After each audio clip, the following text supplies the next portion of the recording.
because they're going to have to drive through a field with this semi, okay? And I don't want them to know that till they're here.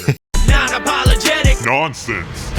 It's absolutely no secret that I am a fantastic eBay seller. You've been in the house. It's completely full of boxes. I look like a freaking hoarder, okay? There's so many boxes, and each of those boxes are filled with more and more boxes. I mean, there's 2,000 items in this house. There's also 2,000 guns, so don't get smart. I've made enough money over the past, 2-3 years that, 2 years I've been doing this for real. So I bought the storage unit. And after going back and forth, people locally want like $9,000 for these 40-foot shipping containers. I got one for $5 delivered, okay?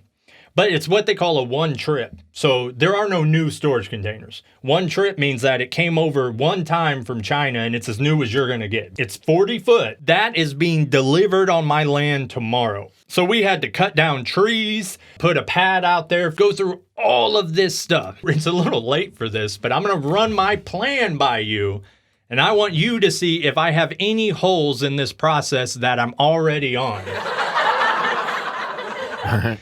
Right now, I'm a dealer for Costco, okay? As well as Target, but mainly Costco is what I mess with. What I do is I buy pallets, or like, okay, next week, hopefully, I haven't gotten delivery date, but probably next week I have a quarter semi-load coming. Pallets and pallets stacked to the brim. $21,000 worth of merchandise, retail price, okay? 21,000. Yes, Right. 21. I guess I'll tell you what I paid. I paid $3,000, okay? And that includes like $900 to get it delivered because the semi-truck's got to come out here, I paid $3,000 for $20,000 worth of merch. So what's going to wind up happening is right when it comes in, just like every other order, it's all hands on deck. I have 3 business days. They give you a manifest. Like, you know what you're buying, but I can't. It's not a situation where I can be like, I want 20 of those and 10 of that. It's like, here's what we have available that maybe didn't sell at a certain store. And it's cheaper for us to sell it to ass bags like you than to ship it to another store or back to a warehouse and house it, especially since I'm also paying for freight. Everything has to be cataloged and make sure nothing's damaged or that they didn't short me. And little secret, come here. They always short me.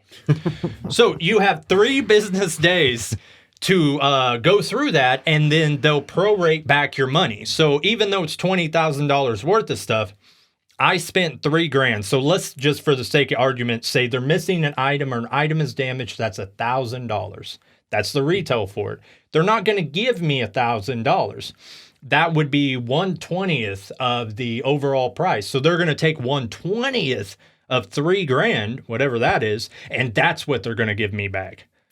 So you can kind of get screwed if like all the high dollar items you bought it for were damaged, and then you're just getting pennies on the dollar back. Right. But all hands on deck.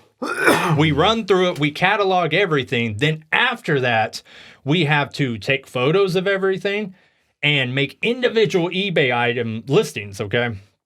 That's why I like to buy auctions where there's like 50 of this and 20 of this, because then I make one eBay auction and just put a quantity of 50. Bippity boppity boop, Whenever I list this stuff, the first month, I'm going to make thousands of dollars.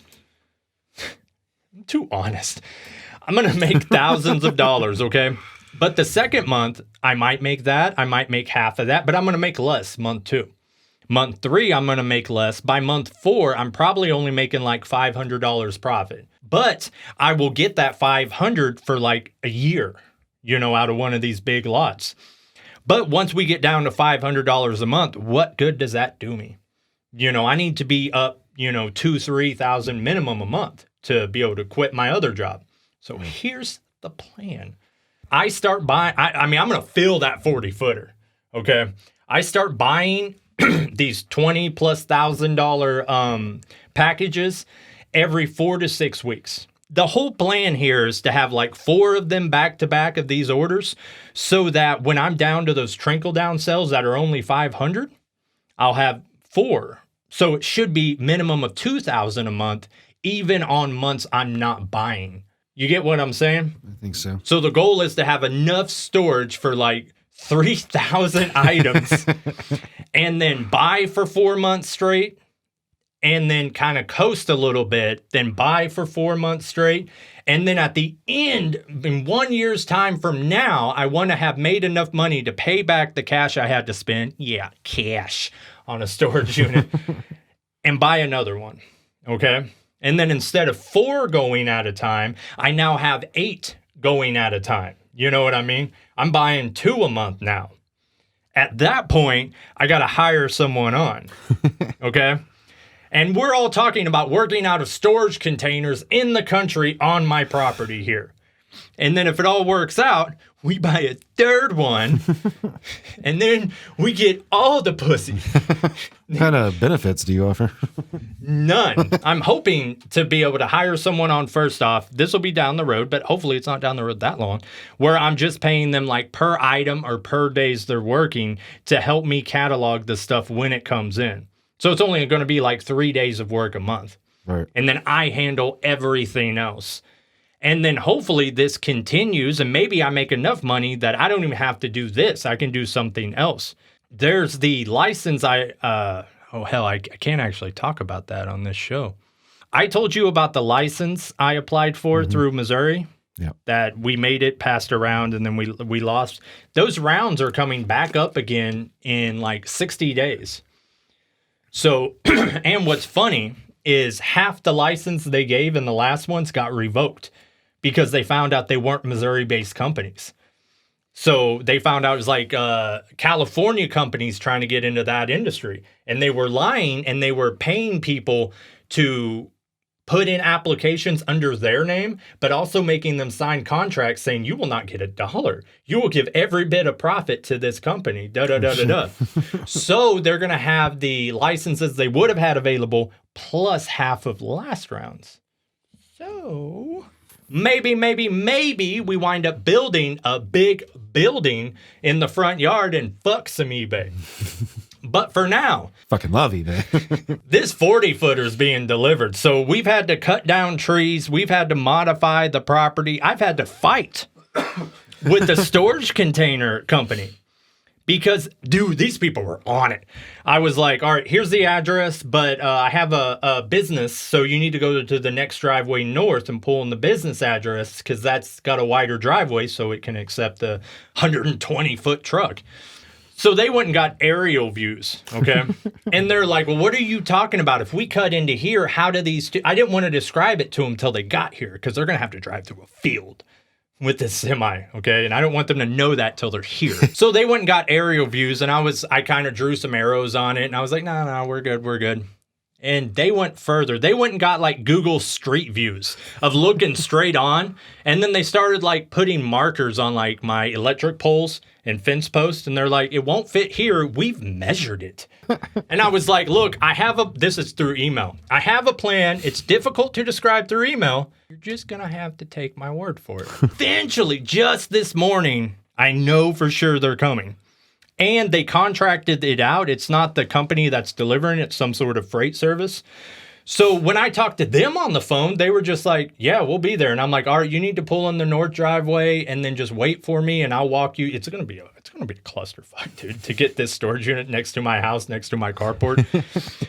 And they were just like, yeah, okay, we'll figure it out. Who cares? We'll be there at 11. Like, they don't seem to give a shit. So the gentleman's name is Enrique, who's going to be delivering this. So I'm thinking I just have me a sweet, crisp $100 bill for Enrique. If he looks at the situation and goes, I'm not delivering that. I'll be like, well, this My friend Benjamin. Who's on the $100 bill? Benjamin Franklin. All right. Benjamin says, get in the fucking cab of the truck. Get to fucking work. But in all seriousness, if they pull in and they won't pull through the field to connect the two driveways, I'm just going to have them drop it in the field. And then I'm going to call M&M Wrecker and have them come and drag it into place. They have the vehicles, it'll cost me a few $100, but it'll get here because if they actually do get stuck, then I have to pay a tow company, Big Boy Tow, to come and pull them out, Or if they show up and let's say I wouldn't have had another place for them to drop it at, if they just showed up and were like, we can't do this, then they still charge me the $948 for delivery. or 1,048, whatever it was. They would still charge me, take my container away. You have to pay again for it to be delivered. Yeah. Or, I mean, they just probably refund me and I'd have to go somewhere else. But it is still happening. It's going down. And as of the next time you see me, I will have a container. Now, then I got to run electricity to it. I got to insulate the thing. I got to put in a regular door instead of them being You gotta doors. make it all climate controlled. Got to get it climate controlled. Summer's coming, so I'm going to get me a mini split and put that joint back there and see if that'll do it. But yeah, it's going to be it's basically going to be an office when I'm done, probably drywall on the inside. Like, it's going to be freaking sick. The only thing I don't like is that I have to leave my house. I don't like leaving my house. I have to leave my house and I have to walk like 40 feet every time I sell an eBay item. But I'm going to have my That's bullshit. That's bullshit. Thought this was America, Let's get you a fucking rascal. That would be great. I could just park my golf cart at the steps and then golf cart myself 40 feet every time. I do have a golf cart. I am a white male in America. I am privileged. Slow down there, Mr. Rockefeller. Came from the bottom, looking down on those that are still there. Fucking peasants. That's my motto. But yes, tomorrow is the day. We will let you know how it goes. And if it goes horribly wrong, you'll never hear me mention it again. Non-apologetic nonsense.